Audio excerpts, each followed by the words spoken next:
রহস্যময় পারিবারিক রোমাঞ্চকর গল্প। গতকাল রাতে ছেলে আমার শাড়ির আঁচলে মুখ লুকিয়ে বলল, মা, তোমার শাড়ির গন্ধে আমি পাগল। গতকাল রাতে টিভি দেখতে দেখতে হঠাৎ ছেলে আমার পাশে এসে আমার শাড়ির আঁচলে মুখ লুকিয়ে বলল, মা, তোমার শাড়ির গন্ধে আমি পাগল। আমি অবাক হয়ে বললাম, কি করছিস তুই? সে আমার আঁচল আরও জোরে ধরে বলল, মা, এই সুগন্ধ আমাকে কেমন জেন করে দেয়া। আমি তোমার কাছে থেকেই ভালো থাকি। আমি তার মাথায় হাত বুলিয়ে বললাম, বড় হয়ে গেছিস তো? সে মুখ তুলে আমার দিকে তাকিয়ে বলল, হ্যাঁ মা, আমি বড় হয়েছি। এখন আমি একজন পুরুষ। আর আমি তোমাকে ভালোবাসি, একজন নারী হিসেবে। আমি চমকে উঠলাম। তুই কি বলছিস? সে আমার হাত ধরে বলল, মা, আমি তোমাকে বিয়ে করতে চাই। আমি চাই তুমি আমার স্ত্রী হও। তোমার এই সুগন্ধ, তোমার এই স্পর্শ, সবকিছুই আমার প্রিয়। আমি হতভম্ব হয়ে বসে রইলাম।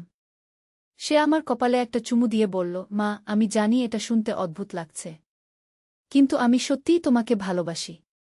আমরা একসাথে সুখী হতে পারি। আমার হৃদয় কেমন যেন ধকধক করতে লাগল। এ কোনো পরিস্থিতি? আমার নিজের ছেলে। এই গল্পটি সম্পূর্ণ শুনলে আপনাদের পানি অটোমেটিক বের হয়ে যাবে, সো যত দ্রুত সম্ভব হাতের কাছে টিস্যু নিয়ে বসে পড়ো। বিছানার চাদর যেন নষ্ট না হয় সেটা সম্পূর্ণ খেয়াল রাখার অনুরোধ জানিয়ে গল্পটি এখন শুরু করব। তার আগে সর্বশেষ অনুরোধ, দয়া করে এমন পানি বের করার গল্প নিয়মিত শুনতে আমাদের চ্যানেলটি সকলেই সাবস্ক্রাইব করুন। ধন্যবাদ। হ্যালো বন্ধুরা, আমার নাম রিমি আহমেদ। আমার বয়স 40 বছর। আমার স্বামীর নাম সাইফুল আহমেদ, বয়স 43 বছর। আমাদের 2 সন্তান, রিহান আর তানিয়া। রিহান 18 বছর বয়সী, কলেজে পড়ে। তানিয়া 11 বছর বয়সী, স্কুলে যায়। আসলে যেটা ঘটেছিল সেটা ছিল অদ্ভুত একটা ব্যাপার। আমি প্রথমে ভাবলাম রিহান হয়তো কোনো মানসিক সমস্যায় পড়েছে, কিন্তু পরে আসল সত্যটা জানতে পারলাম। সেদিন সকালে রিহান আমার কাছে এসে বলল, মা, আমি একটা পরীক্ষা করছিলাম। আমি বললাম, কেমন পরীক্ষা? সে বলল, দেখো মা, আমি সাইকোলজি নিয়ে পড়াশোনা করি। আমার অ্যাসাইনমেন্টে লেখা ছিল পারিবারিক আচরণের উপর একটা গবেষণা করতে। আমি দেখতে চাইছিলাম মানুষের প্রতিক্রিয়া কেমন হয় যখন কেউ অস্বাভাবিক কিছু বলে। আমি রাগে ফুঁসে উঠলাম, তোর মাথা খারাপ হয়েছে নাকি? এরকম করে আমাকে পরীক্ষা করিস কেন? সে হেসে বলল, মা, আমি জানতাম তুমি এভাবেই রিজেক্ট করবে, কিন্তু আমার অ্যাসাইনমেন্টের জন্য এটা জরুরি ছিল। আমি তাকে একটা চট দিয়ে বললাম, আর কখনো এরকম করিস না। সে বলল, ঠিক আছে মা, ক্ষমা করে দাও। তারপর সে বলল, মা, তবে তোমার শাড়ির গন্ধ সত্যিই ভালো লাগে। সেটা মিথ্যা না। আমি বললাম, আচ্ছা, সেটা স্বাভাবিক, কিন্তু এরকম করে আমাকে ভয় দেওয়ার দরকার নেই। কিন্তু গল্পটা এখানেই শেষ নয়। তার কয়েকদিন পরে রিহান আমার কাছে এসে বলল, মা, আমি তোমাকে একটা সত্যি কথা বলি। আমি বললাম, বল। সে বলল, আমি তোমার পারফিউমের ব্র্যান্ড জানতে চাই। আমি আমার গার্লফ্রেন্ডের জন্য সেইম পারফিউম কিনতে চাই। আমি অবাক হয়ে বললাম, তোর গার্লফ্রেন্ড আছে? সে লাজুক হেসে বলল, হ্যাঁ মা, আছে। তার নাম সারা।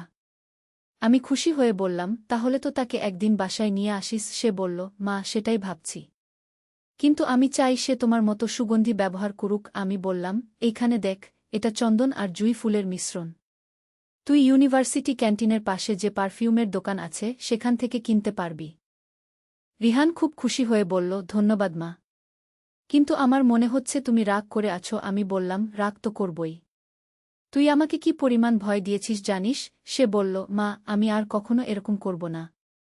কিন্তু সেদিনই রাতে আরেকটা অদ্ভুত ঘটনা ঘটল। আমরা সবাই টিভি দেখছিলাম। হঠাৎ করে লাইট চলে গেল। আমি বললাম, সাইফুল, লাইট আবার আসবে কখন? সাইফুল বলল, হয়তো আজকের মতো আসবে না। এলাকায় ট্রান্সফরমার নষ্ট হয়েছে শুনলাম। আমি বললাম, তাহলে তো মুশকিল। রিহান বলল, মা, আমাদের জেনারেটর নেই। আমি বললাম, নেই তো। তখন তানিয়া বলল, মা, আমার ভয় লাগছে। আমি তাকে কাছে টেনে নিয়ে বললাম, ভয়ের কিছু নেই, কিন্তু সত্যি কথা বলতে কি, আমার নিজেরও কেমন যেন অস্বস্তি লাগছিল।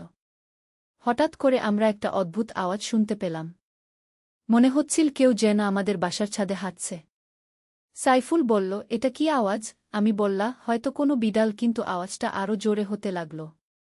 রিহান বলল, বাবা, আমি উপরে গিয়ে দেখে আসি। সাইফুল বলল, না, অন্ধকারে যেতে নেই। তানিয়া আমাকে আরও শক্ত করে ধরে বলল, মা, আমার খুব ভয় লাগছে। তখন আমাদের প্রতিবেশী জামিল ভাই এসে বললেন, রিমি আপা, আপনারা কেমন আছেন? আমি বললাম, ভালো আছি, তবে ছাদে কেমন যেন আওয়াজ হচ্ছে। জামিল ভাই বললেন, আরে, আমার ছেলে সফিক আজকে ফ্রেন্ডদের সাথে ক্রিকেট খেলতে আপনাদের ছাদে গেছে। ওরাই হবে। আমি স্বস্তির নিঃশ্বাস ফেলে বললাম, ও আচ্ছা। জামিল ভাই বললেন, লাইটের ব্যাপারে কিছু চিন্তা করবেন না, কাল সকালে ঠিক হয়ে যাবে। সাইফুল বলল, ধন্যবাদ ভাই। কিন্তু সেদিন রাতে ঘুমের মধ্যে আমার একটা অদ্ভুত স্বপ্ন হল। আমি স্বপ্নে দেখলাম আমাদের বাসায় একজন অপরিচিত মানুষ ঢুকেছে। সে আমার ঘরে এসে আমার আলমারি খুলে কিছু একটা খুঁজছে। আমি তাকে জিজ্ঞাসা করলাম, তুমি কে? কি চাও? সে বলল, আমি তোমার পুরনো বন্ধু। আমার একটা জিনিস এখানে রেখে গিয়েছিলাম। আমি বললাম, কি জিনিস? সে বলল, একটা লকেট। আমি বললাম, কোন লকেট? সে বলল, সেটা তুমি জানো। হঠাৎ করে আমার ঘুম ভেঙে গেল। আমি দেখলাম সত্যিই আমার ঘরের জানালা খোলা। আমি চমকে উঠে সাইফুলকে ডাকলাম। সাইফুল, ওঠো দেখতো। সাইফুল উঠে বলল, কি হয়েছে? আমি বললাম, জানালা খোলা কেন? সাইফুল বলল, হয়তো বাতাসে খুলে গেছে। কিন্তু আমার মনে হচ্ছিল ব্যাপারটা স্বাভাবিক নয়। আমি উঠে আলমারি চেক করলাম। দেখলাম আমার পুরনো জিনিসপত্র একটু এলোমেলো হয়ে আছে। আমি সাইফুলকে বললাম, মনে হচ্ছে কেউ আলমারি ঘেটেছে। সাইফুল বলল, হয়তো তুমি নিজেই এলোমেলো করে রেখেছ। কিন্তু আমার মনে একটা অস্বস্তি রয়ে গেল। পরের দিন সকালে রিহান আমার কাছে এসে বলল, মা, তোমার পুরনো জিনিসের মধ্যে কোনো লকেট আছে? আমি চমকে গিয়ে বললাম, কেন জানতে চাইছিস? সে বলল, আমার একটা প্রজেক্ট আছে পুরনো জিনিসপত্র নিয়ে। আমি বললাম, হ্যাঁ আছে। কেন? রিহান বলল, মা, সেই লকেটে কার ছবি আছে? আমি বললাম, তোর দাদুর। সে বলল, আমি দেখতে পারি? আমি বললাম, হ্যাঁ পারিস। কিন্তু কেন হঠাৎ করে? সে বলল, আসলে আমি আমাদের পরিবারের ইতিহাস নিয়ে একটা প্রজেক্ট করছি। আমি লকেটটা বের করে তাকে দিলাম। রিহান লকেটটা হাতে নিয়ে বলল, মা, এই লকেটে তো দুইটা ছবি আছে, একটা দাদুর, আরেকটা কার? আমি দেখলাম এবং চমকে গেলাম। আমি তো জানতামই না যে লকেটে দুইটা ছবি আছে। আমি ভালো করে দেখলাম। একদিকে আমার বাবার ছবি, আরেকদিকে একজন অপরিচিত মহিলার ছবি। আমি বললাম, এই মহিলাকে আমি চিনি না। রিহান বলল, মা, হয়তো দাদুর কোনো বন্ধু। কিন্তু আমার কেমন যেন সন্দেহ হচ্ছিল। আমি আমার মাকে ফোন করে জিজ্ঞাসা করলাম। মা বললেন, ও, সেটা তোর বাবার প্রথম প্রেমিকার ছবি। তোর বাবা আমাকে বিয়ে করার আগে তার সাথে প্রেম করত। আমি অবাক হয়ে বললাম, কি বলছেন মা? এটা তো আমি কখনো জানতাম না। মা বললেন, তোর বাবা তোমাকে বলেনি কারণ সে চায়নি তুমি কষ্ট পাও। কিন্তু সেই মেয়েটি তোর বাবাকে ছেড়ে চলে গিয়েছিল অন্য একজনের সাথে। আমি বললাম, তাহলে বাবা কেন তার ছবি রেখেছিলেন? মা বললেন, তোর বাবা বলতো প্রথম প্রেমের কথা কখনো ভোলা যায় না। এই কথা শুনে আমার কেমন যেন খারাপ লাগল। আমি ভাবলাম, বাবা কেন আমাকে এই কথা বলেনি? রিহান বলল, মা, দাদুর এই গল্প তো খুব ইন্টারেস্টিং। আমি বললাম, হ্যাঁ, কিন্তু আমি জানতাম না। তারপর আমি মায়ের কাছে জানতে চাইলাম, সেই মেয়েটির নাম কি ছিল? মা বললেন, রুমা।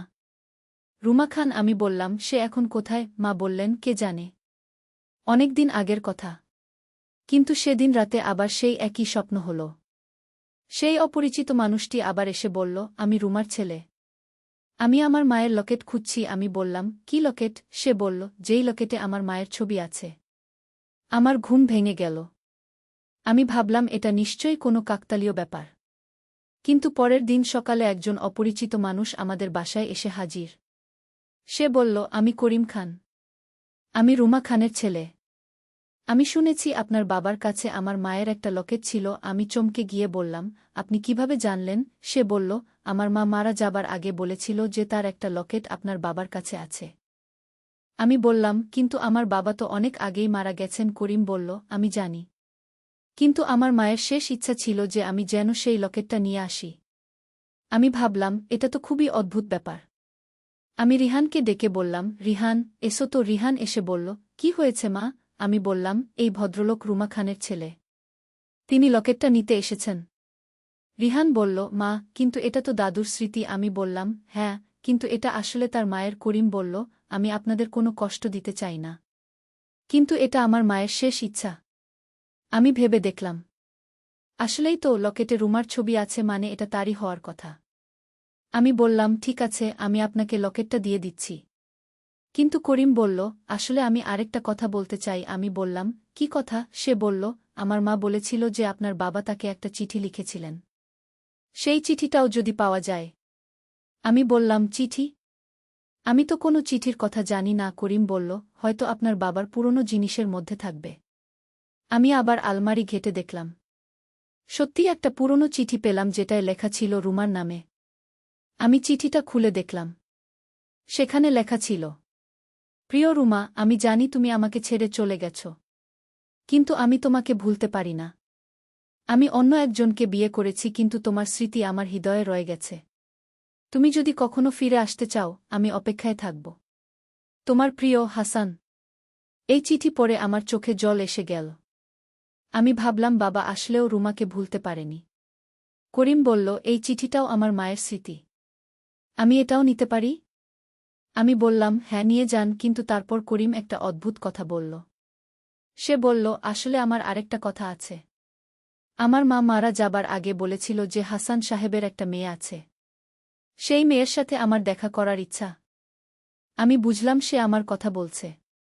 আমি বললাম, সেই মেয়ে? আমি করিম খুশি হয়ে বলল, সত্যি? তাহলে তো আমরা প্রায় ভাইবোনের মতো। আমি বললাম, কিভাবে? সে বলল, আমার মা আর আপনার বাবা একসময় একে অপরকে ভালোবাসত।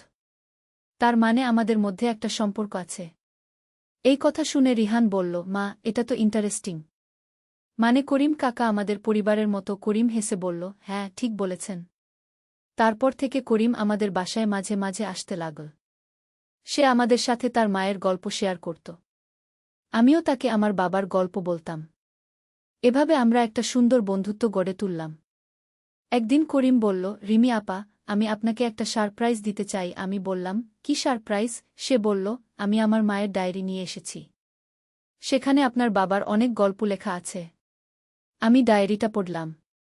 সেখানে রুমা লিখেছিল কিভাবে আমার বাবা তাকে ভালোবাসত, কিভাবে তারা একসাথে সময় কাটাত। কিন্তু শেষের দিকে একটা চমকপ্রদ তথ্য ছিল। রুমা লিখেছিল, হাসান আমাকে বলেছিল যে তার পরিবারে একটা গুপ্ত সম্পদ আছে। তার দাদা একটা পুরনো বাড়িতে সোনার অলংকার লুকিয়ে রেখেছিলেন। সেই বাড়িটা এখন ভেঙে ফেলা হয়েছে, কিন্তু সম্পদটা এখনও মাটির নিচে চাপা পড়ে আছে। এই কথা পড়ে আমার চোখ কপালে উঠে গেল। আমি করিমকে বললাম, এটা কি সত্যি? করিম বলল, আমার মা কখনো মিথ্যা কথা লিখতেন না। কিন্তু সেই জায়গাটা এখন কোথায় সেটা জানা নেই। রিহান খুব উৎসাহিত হয়ে বলল, মা, আমরা যদি সেই জায়গা খুঁজে বের করতে পারি। আমি বললাম, কিভাবে খুঁজবি? সে বলল, দাদুর পুরনো কাগজপত্র দেখলেই হয়। আমরা আবার আলমারি ঘেটে একটা পুরনো দলিল পেলাম। সেখানে একটা জমির ঠিকানা লেখা ছিল। করিম বলল, এই জায়গাটা আমি চিনি। এটা পুরান ঢাকায়। আমি বললাম, তাহলে আমরা সেখানে যেতে পারি। সাইফুল বলল, কিন্তু এটা তো অনেক পুরনো কথা। এখন আর কিছু থাকবে কি? করিম বলল, চেষ্টা করে দেখা যায়। পরের দিন আমরা সবাই মিলে সেই জায়গায় গেলাম। সেখানে এখন একটা নতুন বাড়ি হয়েছে। আমি বাড়ির মালিকের সাথে কথা বললাম। তিনি বললেন, হ্যাঁ, এই জায়গায় আগে একটা পুরনো বাড়ি ছিল। আমরা সেটা ভেঙে নতুন বাড়ি বানিয়েছি। আমি জিজ্ঞাসা করলাম, বাড়ি ভাঙার সময় কোনো পুরনো জিনিস পেয়েছিলেন? তিনি বললেন, হ্যাঁ, মাটির নিচে একটা টিনের বাক্স পেয়েছিলাম। কিন্তু সেটা খোলা যায়নি। তালা দেওয়া ছিল। আমার হৃদয় ধকধক করতে লাগল। আমি বললাম, সেই বাক্সটা এখন কোথায়? তিনি বললেন, আমার গুদামে রাখা আছে। আপনারা দেখতে চান? আমরা গুদামে গিয়ে বাক্সটা দেখলাম। সত্যি একটা পুরনো তালা দেওয়া টিনের বাক্স। করিম বলল, এটাই হবে। আমি বাড়ির মালিককে বললাম, আমরা এই বাক্সটা নিতে পারি? এটা আমার বাবার পরিবারের। তিনি বললেন, অবশ্যই নিয়ে যান। আমার কোনো কাজে লাগছে না। আমরা বাক্সটা বাসায় নিয়ে এলাম। কিন্তু তালা ভাঙার জন্য আমাদের একজন কারিগরের দরকার হল। পরের দিন একজন তালা মিস্ত্রি এসে তালা খুলে দিল। বাক্সটা খোলার পর আমরা যা দেখলাম তাতে সবাই অবাক হয়ে গেলাম। সেখানে অনেক সোনার অলংকার, পুরনো কয়েন এবং কিছু গুরুত্বপূর্ণ কাগজ ছিল। রিহান বলল, মা, এটা তো অনেক দামি জিনিস। আমি বললাম, হ্যাঁ, কিন্তু এটা আমাদের সবার। করিম বলল, আমার কিছু নেওয়ার দরকার নেই। এটা আপনাদের পারিবারিক সম্পত্তি। কিন্তু আমি বললাম, না, তুমিও এই পরিবারের অংশ। আমরা এটা সমান ভাগ করে নেব। এই ঘটনার পর আমাদের পরিবারে নতুন একটা আনন্দের ছোঁয়া এসেছে। করিম আমাদের পরিবারের একজন সদস্য হয়ে গেছে। রিহান তাকে কাকা বলে ডাকে। কিন্তু সবচেয়ে বড় কথা হল, আমি আমার বাবার সম্পর্কে অনেক কিছু জানতে পারলাম যা আগে জানতাম না। তার প্রেমের গল্প, তার স্বপ্নের কথা, সবকিছুই। তানিয়াও করিম কাকার গল্প শুনে খুব খুশি। সে বলে, আমাদের পরিবার আরও বড় হয়ে গেছে। সাইফুল বলল, এই পুরো ঘটনাটা অনেক রোমাঞ্চকর ছিল। আমি বললাম, হ্যাঁ, কিন্তু সবচেয়ে ভালো লেগেছে যে আমরা একজন নতুন পরিবারের সদস্য পেয়েছি। করিম বলল, আমিও খুব খুশি যে আমি আপনাদের পেয়েছি। আমার মা যদি জীবিত থাকতেন তাহলে তিনিও খুশি হতেন। এভাবে আমাদের পরিবারে নতুন একটা অধ্যায় শুরু হল। আমরা প্রতি সপ্তাহে করিমের সাথে দেখা করি। সে আমাদের বিভিন্ন জায়গায় নিয়ে যায়। তার সাথে আমাদের অনেক মজার স্মৃতি তৈরি হয়েছে। রিহান বলে, মা, এই গল্পটা আমি আমার বন্ধুদের বলবো। আমি বললাম, অবশ্যই বলিস। কিন্তু প্রথমে আমাকে যে ভয় দিয়েছিলি সেটার জন্য তোকে মাফ করে দিলাম। রিহান হেসে বলল, ধন্যবাদ মা। কিন্তু সত্যিই তোমার শাড়ির গন্ধ ভালো লাগে। আমি তাকে আদর করে বললাম, বেশি বুদ্ধি দেখাস না। আজকের এই গল্পের মাধ্যমে আমি বুঝলাম যে পারিবারিক বন্ধন কতটা শক্তিশালী। কখনো কখনো অপ্রত্যাশিত উপায়ে আমরা নতুন সম্পর্ক খুঁজে পাই। করিম এখন আমাদের সব পারিবারিক অনুষ্ঠানে অংশ নেয়। গত মাসে তানিয়ার জন্মদিনে সে একটা সুন্দর উপহার দিয়েছিল। আর রিহানের কলেজের এডমিশনের সময় সে আমাদের পাশে ছিল। সাইফুল বলে, আমাদের ভাগ্য ভালো যে আমরা করিমের মতো একজন ভালো মানুষকে পেয়েছি। আমিও সেটা মানি। এখন আমাদের বাসায় আরও হাসি খুশির পরিবেশ। আমি প্রতিদিন রান্নার সময় ভাবি কিভাবে এত সুন্দর একটা পরিবর্তন এসেছে আমাদের জীবনে। রিহানের সেই সাইকোলজি অ্যাসাইনমেন্ট থেকে শুরু হওয়া এই গল্প আজ এমন একটা সুন্দর পরিণতি পেয়েছে যা আমি কখনো ভাবিনি। করিম মাঝে মাঝে বলে, আপনাদের পরিবারে এসে আমি আমার মায়ের স্মৃতিকে আরও কাছে পেয়েছি। আমি বলি, আমরাও তোমার মাধ্যমে আমার বাবার অজানা দিকগুলো জানতে পেরেছি। এভাবে আমাদের পরিবারের গল্প নতুন একটা মোড় নিয়েছে।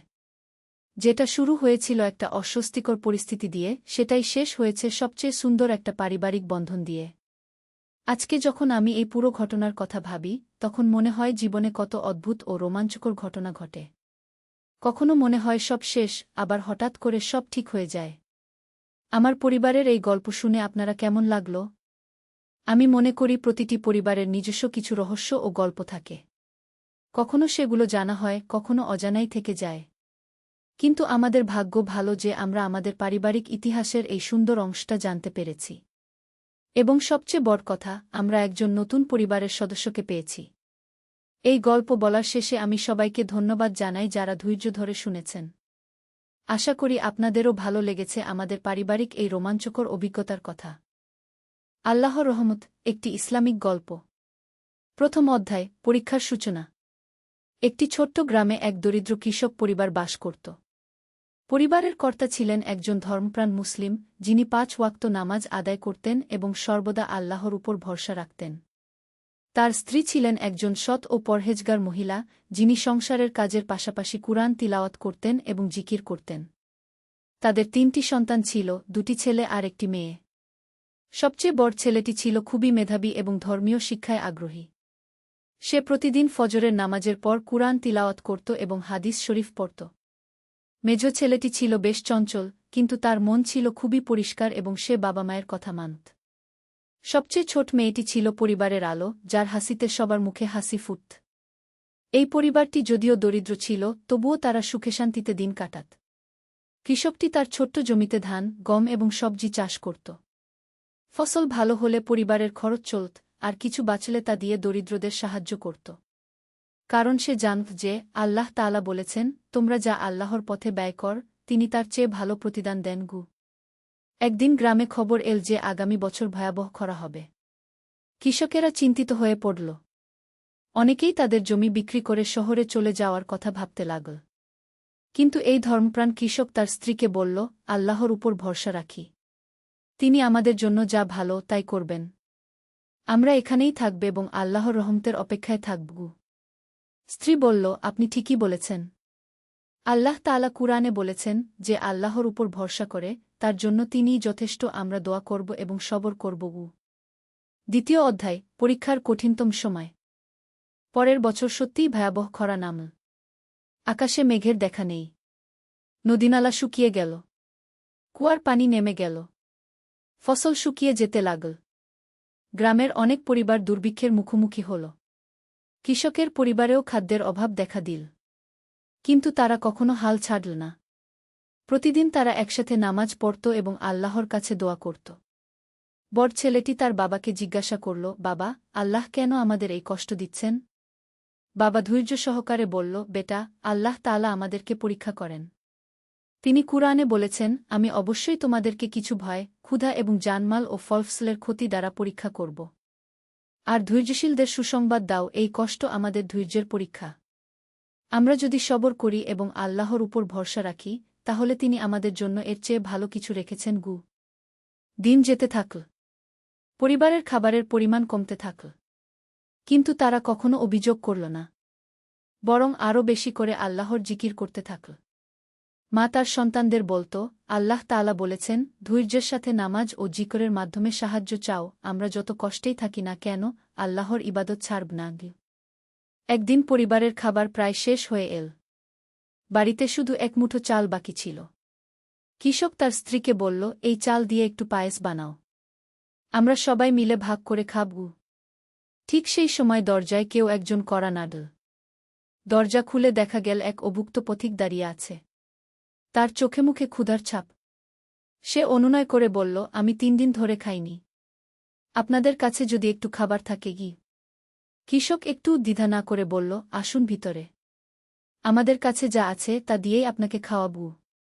স্ত্রী সেই এক মুঠো চাল দিয়ে পায়েস বানিয়ে মেহমানকে খাওয়াল। পথিক তৃপ্তি সহকারে খেয়ে দোয়া দিল এবং চলে গেল। সেই রাতে পরিবারের সকলে উপোস থাকল, কিন্তু কেউ অভিযোগ করল না। তারা জানত যে মেহমানদারি করা একটি মহান ইবাদত। 3য় অধ্যায়, প্রথম আশার আলো। পরদিন ভোরে কৃষক যখন তার ছোট্ট জমিটি দেখতে গেল, তখন একটি অবিশ্বাস্য দৃশ্য দেখল। তার শুকনো জমির এক কোণায় একটি ছোট্ট ঝর্ণা বইতে শুরু করেছে। স্বচ্ছ পানি মাটি ভেদ করে বেরিয়ে আসছে। সে দৌড়ে বাড়িতে গিয়ে স্ত্রী ও সন্তানদের ডাকল। সবাই এসে এই অলৌকিক দৃশ্য দেখল। তারা সবাই আল্লাহর শুকরিয়া আদায় করল। কৃষক বলল, আল্লাহু আকবার, আল্লাহর কুদরত দেখ। তিনি বলেছেন, তোমরা আমাকে স্মরণ কর, আমিও তোমাদের স্মরণ রাখব। এই পানি দিয়ে তারা প্রথমে অজু করে নামাজ পড়ল। তারপর সবাই মিলে পানি পান করল এবং কিছু ফসলে সেচ দিল। খবরটি গ্রামে ছড়িয়ে পড়ল। গ্রামের মানুষেরা এসে দেখল এবং বিস্মিত হল। কেউ কেউ বলল, এটা তো বিস্ময়কর, এত খরার মধ্যে এখানে পানি এল কিভাবে? কৃষক বিনয়ের সাথে বলল, এটা আল্লাহর রহমত, আমরা শুধু তার উপর ভরসা রেখেছি এবং সবর করেছি। গ্রামের ইমাম সাহেব এসে বলল, সুবহান আল্লাহ, আল্লাহ তাআলা কুরআনে বলেছেন, যারা ঈমান আনে এবং নেক কাজ করে তাদের জন্য রয়েছে সুসংবাদ, দুনিয়া ও আখিরাতে আপনাদের ধৈর্য ও মেহমানদারির প্রতিদান আল্লাহ দিয়েছেন। কৃষক বলল, ইমাম সাহেব, এই পানি শুধু আমাদের জন্য নয়, গ্রামের যার যতটুকু প্রয়োজন নিয়ে যাক, আল্লাহ যা দিয়েছেন তা সবার জন্য। 4র্থ অধ্যায়, ভাগাভাগির বরকত। কৃষকের এই কথায় গ্রামবাসীরা অভিভূত হয়ে গেল।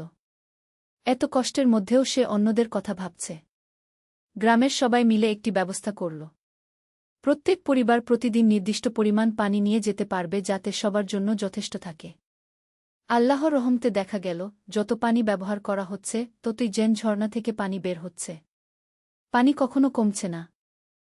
এদিকে কৃষকের পরিবারের জন্য খাবারের ব্যবস্থা হয়ে গেল। গ্রামের মানুষেরা কেউ চাল, কেউ ডাল, কেউ তরকারি নিয়ে আসতে লাগল। তারা বলত, আপনি আমাদের প্রাণ বাঁচিয়েছেন, আমরা আপনার উপকার করতে চাই। কিন্তু কৃষক বলত, এটা আমার কোনো উপকার নয়, এটা আল্লাহর দান। আল্লাহই আপনাদের মাধ্যমে আমাদের রিজিকের ব্যবস্থা করেছেন। বড় ছেলেটি তার বাবাকে জিজ্ঞাসা করল, বাবা, আল্লাহ কিভাবে আমাদের সাহায্য করেছেন? বাবা বলল, বেটা, আল্লাহ তাআলা কুরআনে বলেছেন, যে আল্লাহকে ভয় করে তিনি তার জন্য পথ করে দেন এবং তাকে এমন উৎস থেকে রিজিক দেন যা সে কল্পনাও করতে পারে না। আমরা যখন অভাবের সময়েও মেহমানদারি করলাম, আল্লাহ আমাদের প্রতিদান দিলেন। মা বলল, আল্লাহ তাআলা বলেছেন, তোমরা যদি কৃতজ্ঞতা প্রকাশ কর, তাহলে আমি তোমাদের নিয়ামত বাড়িয়ে দেব। আমরা আল্লাহর শুকরিয়া করি এবং তার দেওয়া নিয়ামতের যথাযথ ব্যবহার করি। 5ম অধ্যায়, নতুন চ্যালেঞ্জ। কিছুদিন পর গ্রামে একজন ধনী ব্যবসায়ী এল। সে কৃষকের কাছে এসে বলল, আমি শুনেছি আপনার জমিতে পানির ঝর্ণা আছে, আমি এই জমি কিনতে চাই, আপনি যা বলবেন দাম দেব। কৃষক বলল, এই জমি বিক্রির জন্য নয়, এটা আল্লাহর দান, আর এই পানি শুধু আমার নয়, পুরো গ্রামের জন্য।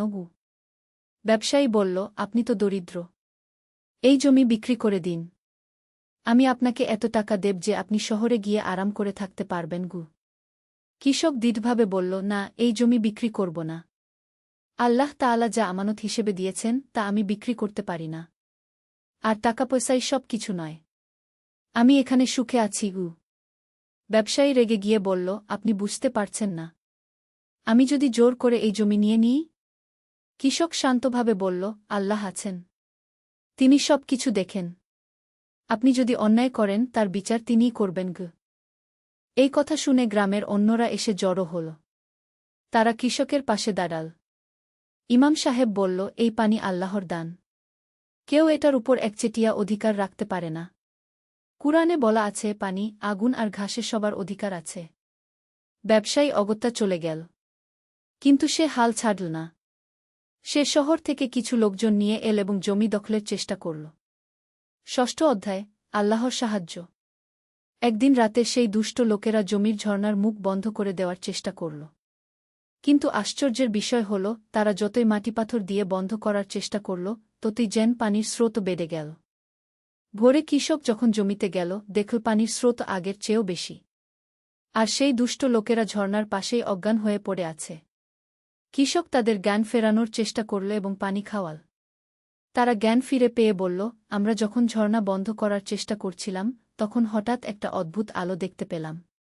তারপর মনে হলো কেউ যেন আমাদের ধাক্কা দিয়ে ফেলে দিল। এরপর আর কিছু মনে নেই গিয়ে। কৃষক বলল, আল্লাহর গজব থেকে বাঁচার জন্য তোবা করুন। অন্যায় করবেন না গিয়ে। এই ঘটনার পর ব্যবসায়ী ভয় পেয়ে গেল এবং আর কখনো এদিকে আসেনি। গ্রামবাসীরা বুঝতে পারল যে এই ঝর্ণা শুধু সাধারণ পানির উৎস নয়। এটা আল্লাহর বিশেষ রহমত। তারা এর আরও যত্ন নিতে লাগল এবং প্রতিদিন এখানে এসে আল্লাহর শুকরিয়া আদায় করতে লাগল। সপ্তম অধ্যায়, বরকতময় ফসল। আল্লাহর রহমতে খরা একসময় শেষ হল। আকাশে মেঘ দেখা দিল এবং বৃষ্টি শুরু হল। কিন্তু এতদিন ঝর্ণার পানিতে সেচ দেওয়া জমিগুলোর অবস্থা ছিল আলাদা। সেই জমিতে ফসল হল অস্বাভাবিক ভালো। কৃষকের ছোট্ট জমি থেকে এত ফসল হল যে সে বিশ্বাস করতে পারছিল না। ধান, গম, সবজি সবকিছুতেই বাম্পার ফলন। গ্রামের অন্য কৃষকদের জমিতেও যারা ঝর্ণার পানি ব্যবহার করেছিল, তাদের ফসল হয়েছে খুব ভালো। কৃষক তার পরিবারকে নিয়ে শুকরিয়ার নামাজ আদায় করল। তারপর বলল, আল্লাহর এই দান আমরা একা ভোগ করব না। গ্রামের গরিব পরিবারগুলোতে ফসল বিতরণ করব। স্ত্রী বলল, হ্যাঁ, আল্লাহ তাআলা বলেছেন, তোমাদের সম্পদে রয়েছে প্রার্থনাকারী ও বঞ্চিতদের অধিকার। তারা ফসলের একটা বড় অংশ গ্রামের গরিব পরিবারগুলোতে বিতরণ করল। কিছু অংশ বিক্রি করে ঋণী মানুষদের ঋণ পরিশোধে সাহায্য করল। বড় ছেলেটি বলল, বাবা, আমরা এত দান করলাম, আমাদের জন্য কি যথেষ্ট থাকবে? বাবা হেসে বলল, বেটা, আল্লাহর কাছে যা আছে তা কখনো শেষ হয় না। তিনি বলেছেন, তোমরা আল্লাহর পথে যা ব্যয় কর, তার প্রতিদানে তিনি তোমাদের আরও দেবেন। অষ্টম অধ্যায়, জ্ঞানের সন্ধানে। ভালো ফসলের বরকতে কৃষকের পরিবারের অবস্থা আগের চেয়ে ভালো হল। এখন তারা নিয়মিত খেতে পারছে এবং কিছু সঞ্চয় হচ্ছে। বড় ছেলেটি তার বাবার কাছে এসে বলল, বাবা, আমি দ্বীনি ইলম শিখতে চাই। শহরে একটি মাদ্রাসা আছে যেখানে কুরআন হাদিস শেখানো হয় গে। কৃষক খুশি হয়ে বলল, এটা তো খুব ভালো কথা। রাসূল শাহ বলেছেন, জ্ঞান অর্জন করা প্রত্যেক মুসলিম নরনারীর উপর ফরজ, তুমি যাও, ইলম শেখো গো। মা বলল, কিন্তু তোমার খরচ কিভাবে হবে? বাবা বলল, আল্লাহ যিনি এত দিয়েছেন তিনি এর ব্যবস্থাও করে দেবেন। আমরা যা পারি সাহায্য করব। বড় ছেলেটি মাদ্রাসায় ভর্তি হল। প্রথম কিছুদিন খরচের জন্য বাবা মা যা দিতে পারত দিত। কিন্তু একটু কষ্ট হচ্ছিল। একদিন মাদ্রাসার উস্তাদ ছেলেটিকে ডেকে বলল, তোমার পড়াশোনা খুব ভালো। আমি তোমাকে এই মাদ্রাসায় শিক্ষক সহায়ক হিসেবে কাজের সুযোগ দিচ্ছি। এতে তোমার খরচ উঠে যাবে এবং কিছু অতিরিক্ত পাবে গি। ছেলেটি খুশি হয়ে সে কাজ নিল। এখন আর তার পরিবারে বোঝা হতে হচ্ছে না। বরং সে নিজেই নিজের খরচ চালাচ্ছে। নবম অধ্যায়, সেবার মাধ্যমে নৈকট্য। মেজ ছেলেটি বাড়িতে থেকে বাবার কাজে সাহায্য করতে লাগল। সে খুব পরিশ্রমী ছিল এবং কৃষিকাজে দক্ষ হয়ে উঠল। তাছাড়া সে গ্রামের বয়স্ক ও অসুস্থ মানুষদের সেবা করত। একদিন গ্রামের এক বৃদ্ধ লোক অসুস্থ হয়ে পড়ল। তার কোনো সন্তান ছিল না। মেজ ছেলেটি তার সেবায়ত্ন করতে লাগল। প্রতিদিন সকাল সন্ধ্যা তার খোঁজখবর নিত, ওষুধ এনে দিত, খাবার বানিয়ে খাওয়াত। বৃদ্ধ লোকটি অভিভূত হয়ে বলল, বেটা, তুমি আমার সন্তানের চেয়েও ভালো। আল্লাহ তোমার মঙ্গল করুন গো। ছেলেটি বলল, চাচা, রাসূল শাহ বলেছেন, মানুষের সেবা করা আল্লাহর ইবাদত, আমি শুধু আল্লাহর সন্তুষ্টির জন্য এই কাজ করছি গু। কিছুদিন পর বৃদ্ধ লোকটি সুস্থ হয়ে উঠল। সে কৃষকের বাড়িতে এসে বলল, আপনার ছেলে আমার প্রাণ বাঁচিয়েছে। আল্লাহ আপনাদের পরিবারকে অনেক বরকত দিন গে। এদিকে ছোট মেয়েটি বড় হচ্ছিল। সে খুব বুদ্ধিমতী এবং ধর্মীয় শিক্ষায় আগ্রহী ছিল। মা তাকে কুরআন পড়া, নামাজ কালাম এবং ঘরোয়া কাজকর্ম শেখাতেন। মেয়েটি বলল, আম্মা, আমি গ্রামের অন্য মেয়েদের কুরআন শেখাতে পারি? মা বলল, অবশ্যই। ইলম শেখানো অনেক বড় নেকির কাজ।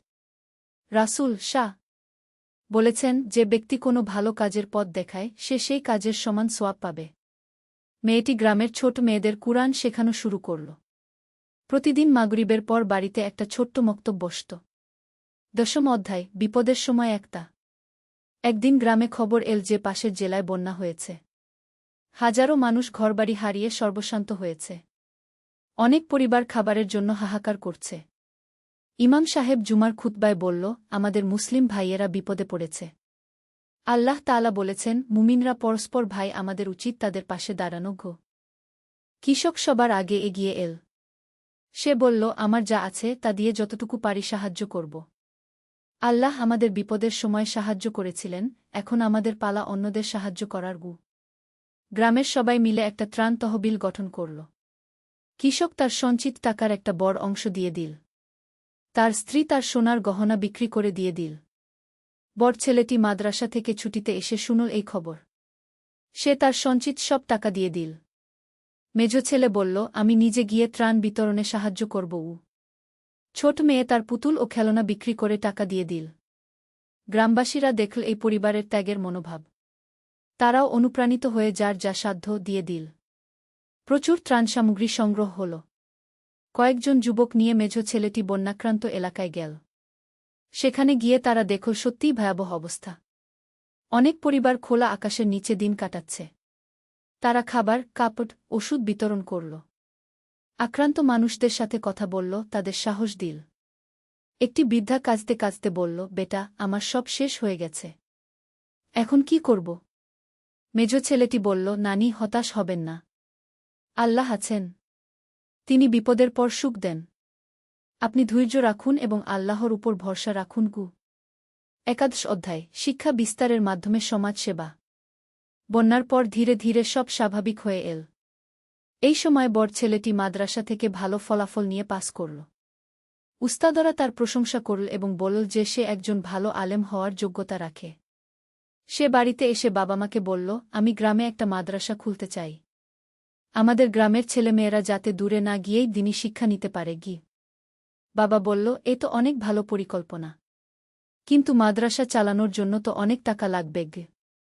ছেলেটি বলল, আল্লাহ চাইলে ব্যবস্থা হয়ে যাবে। আমি প্রথমে ছোট করে শুরু করব। আমাদের বাড়ির একটা অংশে কয়েকজন ছাত্র নিয়ে গি। এই কথা শুনে গ্রামের মানুষেরা খুশি হল। অনেকেই তাদের ছেলেমেয়েদের পাঠানোর জন্য আগ্রহ প্রকাশ করল। প্রথমে 5 জন ছাত্র নিয়ে শুরু হল ছোট্ট মাদ্রাসা। বড় ছেলেটি কুরআন, হাদিস, আরবি ভাষা এবং মৌলিক ইসলামিক শিক্ষা দিতে লাগল। ছাত্রদের কাছ থেকে কোনো বেতন নিত না। বলত, ইলম আল্লাহর দান। এর বিনিময়ে টাকা নেওয়া ঠিক নয় গে। তার খরচ চলত কৃষিকাজের আয় থেকে। বাবা-মা খুশি মনে সাহায্য করত। ধীরে ধীরে ছাত্রের সংখ্যা বাড়তে লাগল। অভিভাবকরা স্বেচ্ছায় চালডাল নিয়ে আসতেন। কেউ কেউ মাদ্রাসার জন্য জায়গা বাড়ানোর খরচে সাহায্য করল। 2 বছরের মধ্যে মাদ্রাসাটি এলাকার একটি পরিচিত প্রতিষ্ঠানে পরিণত হল। শুধু কুরআন হাদিস নয়, এখানে সাধারণ শিক্ষাও দেওয়া হতো। ছেলেমেয়েরা দ্বীনি ইলমের পাশাপাশি গণিত, বাংলা, ইংরেজিও শিখত। 12 অধ্যায়, পারিবারিক বন্ধনের মাহাত্ম্য। এদিকে মেজ ছেলেটি বিয়ের বয়স হয়েছে। বাবা-মা একটি ভালো পরিবারে তার বিয়ের প্রস্তাব পাঠাল। মেয়ের পরিবারও ধর্মপ্রাণ এবং তারা এই পরিবারের সুনাম শুনেছিল।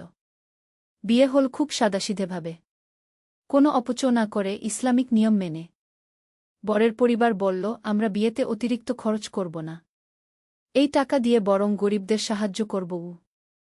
নতুন বধূটি খুবই ভালো মেয়ে ছিল। সে শাশুড়িকে মাতৃজ্ঞানে সেবা করত এবং সংসারের সব কাজে সাহায্য করত। সে কুরআন তিলাওয়াত করত এবং নিয়মিত নামাজ পড়ত। কিছুদিন পর সে গর্ভবতী হল। পরিবারের সবাই খুশি হল। কৃষক বলল, আল্লাহ আমাদের পরিবারে নতুন সদস্য দিচ্ছেন। আমরা এর শুকরিয়া আদায় করি। একদিন রাতে প্রসবের সময় এল। কিন্তু জটিলতা দেখা দিল। গ্রামের ধাত্রী বলল, হাসপাতালে নিয়ে যেতে হবে। তাৎক্ষণিক চিকিৎসা দরকার। কিন্তু সেই রাতে ভয়াবহ ঝড় চলছিল। রাস্তা বন্ধ। হাসপাতালে যাওয়া সম্ভব নয়। পরিবারের সবাই চিন্তিত হয়ে গেল। তারা একসাথে আল্লাহর কাছে দোয়া করতে লাগল। কৃষক বলল, আল্লাহ, তুমি আমাদের সব সময় সাহায্য করেছ। এই সংকটেও আমাদের সাহায্য করগু। হঠাৎ কে যেন দরজায় কড়া নাড়ল। দরজা খুলে দেখা গেল একজন মহিলা ডাক্তার দাঁড়িয়ে আছে। তিনি বলল, আমি কাছের শহর থেকে আসছিলাম। ঝড়ের কারণে এখানে আশ্রয় নিতে এসেছি। আমি একজন গাইনি ডাক্তার। কোনো সাহায্য দরকার? পরিবারের লোকেরা অবাক হয়ে গেল। এ তো আল্লাহরই সাহায্য। ডাক্তার সাহেবা রোগীকে দেখল এবং সফল অপারেশনের মাধ্যমে একটি সুস্থ ছেলে সন্তানের জন্ম দিলেন। মা ও শিশু দুজনেই সুস্থ ছিল। পরিবারের সবাই কৃতজ্ঞতায় আল্লাহর শুকরিয়া আদায় করল। ডাক্তার সাহেবা বলল, আল্লাহর রহমতে সব ঠিক হয়েছে। আমি যেন ঠিক সময়মতো এসে পৌঁছেছি। কৃষক বলল, এ শুধু কাকতালীয় নয়। এ আল্লাহর বিশেষ রহমত। 13 অধ্যায়, নতুন প্রজন্মের দায়িত্ব। ছোট নাতি বড় হতে লাগল। সে খুবই বুদ্ধিমান এবং প্রাণবন্ত ছিল। দাদার কোলে বসে কুরআনের আয়াত শুনত এবং নকল করার চেষ্টা করত। একদিন সে দাদাকে জিজ্ঞাসা করল, দাদু, আপনি সব সময় আল্লাহর কথা বলেন কেন? দাদা বলল, বাবা, আল্লাহই আমাদের সব কিছু দিয়েছেন। আমাদের জীবন, স্বাস্থ্য, খাবার, ঘরবাড়ি সব তার দান। আমাদের উচিত তার শুকরিয়া করা এবং তার কথা মনে রাখা। নাতি বলল, আমিও তাহলে আল্লাহর কথা মনে রাখব। দাদা তাকে কোলে নিয়ে বলল, হ্যাঁ বাবা। আর তুমি যখন বড় হবে তখন অন্য মানুষদের সাহায্য করবে। আল্লাহর পথে কাজ করবে। এদিকে ছোট মেয়েটিও বিয়ের বয়স হয়েছে। তার জন্য একটি ভালো পাত্র পাওয়া গেল। ছেলেটি মাদ্রাসায় পড়ালেখা করেছে এবং একটি ইসলামী ব্যাংকে চাকরি করে। মেয়ের বিয়েও খুব সাদাসিধেভাবে হল। বরপক্ষ কোনো যৌতুক চায়নি। বলেছিল, আমরা মেয়ে চাই, টাকা পয়সা নয়। বিয়ের পর মেয়েটি তার স্বামীর সাথে শহরে চলে গেল। কিন্তু নিয়মিত বাবা মায়ের সাথে যোগাযোগ রাখত এবং মাঝে মাঝে বাড়িতে আসত। সে তার নতুন এলাকাতেও ইসলামিক শিক্ষা বিস্তারের কাজ শুরু করল। মহিলাদের কুরআন শেখানো এবং ইসলামিক আদর্শের পথে চলতে উৎসাহিত করত। 14 অধ্যায়, সমাজের প্রতি দায়বদ্ধতা। বছরের পর বছর কেটে গেল। কৃষক এখন বৃদ্ধ হয়েছে। তার চুল পেকে গেছে, শরীর দুর্বল হয়েছে। কিন্তু তার ঈমান ও আল্লাহর প্রতি ভালোবাসা আরও বেড়েছে। গ্রামে এখন অনেক উন্নতি হয়েছে। সেই ঝর্ণার কারণে গ্রামটি এলাকায় পরিচিত হয়ে গেছে। অনেক মানুষ দূর থেকে এসে এই বরকতময় পানি নিয়ে যায়। কৃষকের বড় ছেলে এখন একজন পরিচিত আলেম। তার মাদ্রাসা থেকে অনেক ভালো ছাত্র বের হয়েছে।